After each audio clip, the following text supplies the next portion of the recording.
Peace and blessings, you beautiful human beings, you. It's your boy, Mr. Wildenfree, here for another vlog that I'm really excited about today because I really want to talk to you all about truth. But before that, let me sip on my tea. It's great. I love it. Today's tea is plain and simple peppermint. You know, I have a friend Casey. She says peppermint is like nasty because it's like medicine for old people. And you know, I personally think she's right. I'm a grandpa. You young whippersnappers would never understand. Now, truth, as defined by dictionary.com, is the actual state of a matter, right? That's the first definition. Now, the second definition is conformity with fact or reality. There's plenty of other definitions in this matter. However, the eighth definition was peculiar to me. The eighth definition of truth is defined as ideal or fundamental reality apart from and transcending perceived experience. Now, here's the question. What is reality without the perceived experience? I'll wait. I don't think we can really have reality without our perceived experience of it. So for myself, truth is defined by that perceived experience in consensus with the perceived experience of others. Truth, in all fact, is a consensus agreement of those experiencing this reality. So when it comes to your truths, the ones experienced by your personal reality, what would you define them as? What would you say your truths are? In order to define your beliefs, I think it's important to know how you derive truth from your experience. So, in this video, I'm going to share with you all how I derived my truths from my reality and why I perceive them as such. Let's start. One of my first truths is this: the sounds and manifestations of nature are the truest things in existence. Let me say that again. The sounds and the manifestations of nature are the truest things in existence. And I say that because here in this life, in this reality, as we go about our day to day, we can't fight the sensations of sound and the vibrancy of nature. You can't walk outside and deny the reality of the grass and the trees and the plants growing around you and how they have attributed to our existence. So, it's one of my many truths. You cannot deny the truth in their existence, which led to ours. Alright, now we have the law of correspondence, right? As above, so below. You've probably heard this before if you've ever heard mention of the Emerald Tablets or Thoth or other spiritual texts. They kind of talk about this concept a lot, right? So, as above, so below. What does that mean? Well, to me, I can perceive it as this, right? Let me give you an example. Our planet spins, right? It has a rotation to it. The planet spins around, rotates around the sun, right? All of the other planets within our solar system rotate around the sun. The solar system itself rotates within the arms of our galaxy. Okay. Macroscopic, microscopic. The atoms within our cells, they have spin. If you look at the structure of DNA, right? It has that double helix, and it's actually multi-layered double helixes, right? But it technically has a spin to it, right? Let me give you another example, because you're probably looking at the relevance of that, right? Now, life and death, which is a topic I will have to come back to. But life and death, the macroscopic, okay? Let's kind of bring it down a couple of notches and see how that correlates. The breath. Breathing. The inhale and the exhale. Life and death. Do you ever breathe in and miss the exhale? Do you ever exhale and miss the inhale? And kind of stress about it? Or do you not even think about it? It's a cycle. Cycles. That is another major aspect of as above, so below. Spin.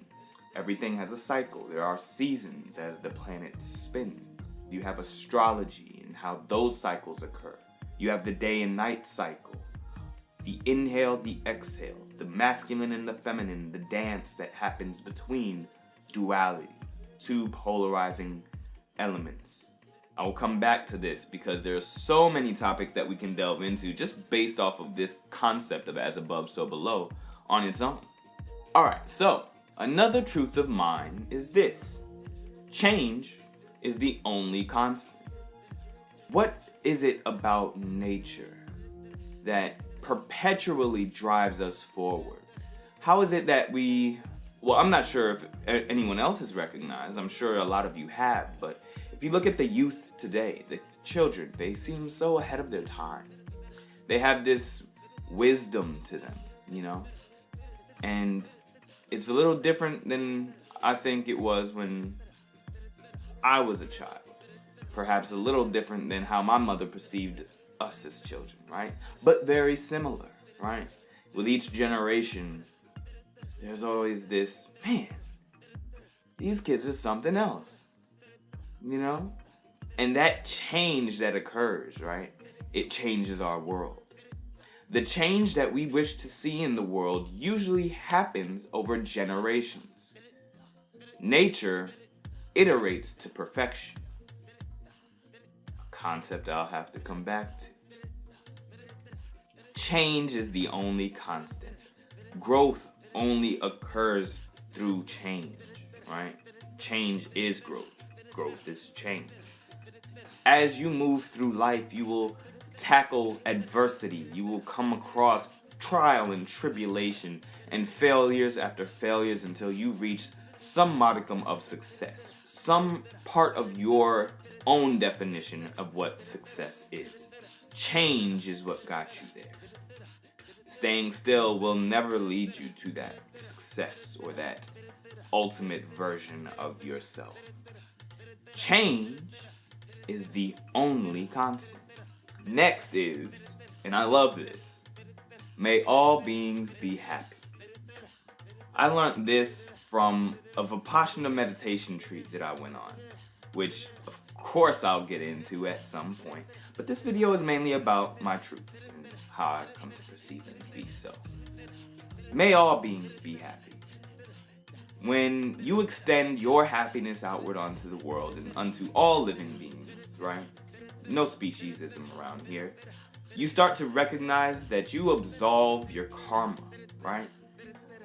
Violence begets violence, etc., etc. But it's not just violence against humans. It's violence against the reality in which you are perceiving. It's violence against the life that responds back to you.